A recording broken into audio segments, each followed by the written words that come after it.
This is a Fox 17 Weather Ready Alert. Good morning, West Michigan. I'm Fox 17 Weather Ready meteorologist Terry DeBoer joining you live here on this Tuesday morning, and conditions continue to deteriorate on area roadways. We've got the combination of widespread snow and very strong winds and very cold temperatures, and the combination is creating near blizzard conditions in many locations. Roads are snow covered, very slippery. We've got a laundry list of accidents that are already developing, and again, we're only at 6:16 in the morning. Currently 9 degrees in Battle Creek and Kalamazoo. Temperatures are a little warmer right along the lakeshore, but wind chills for all of us are in the single digits above to just below zero, and those areas off to the east are running in the double digits below zero with the wind chills, and that's where we do have a cold weather advisory in effect.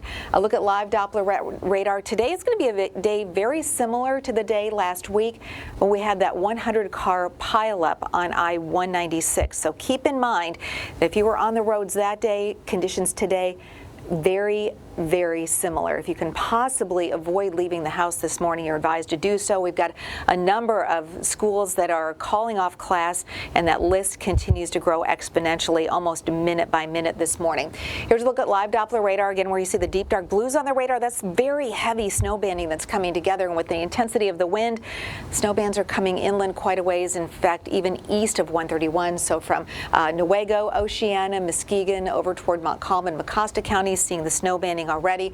Ottawa, Kent, Ionia counties, downtown Hastings seeing the heavy snow. Also, of course, Allegan, Van Buren counties back to the west.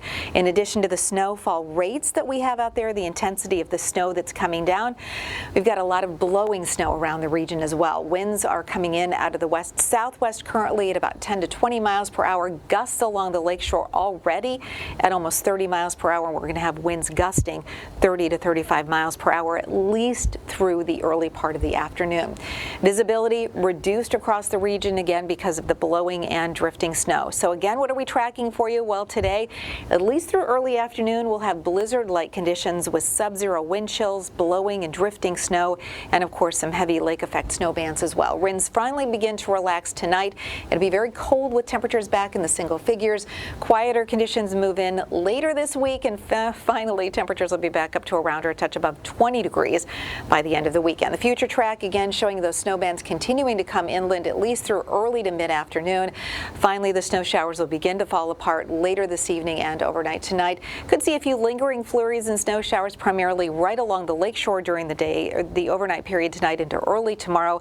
Most of Wednesday looks like it will quiet down. Could see a little light snow later Wednesday into early Thursday.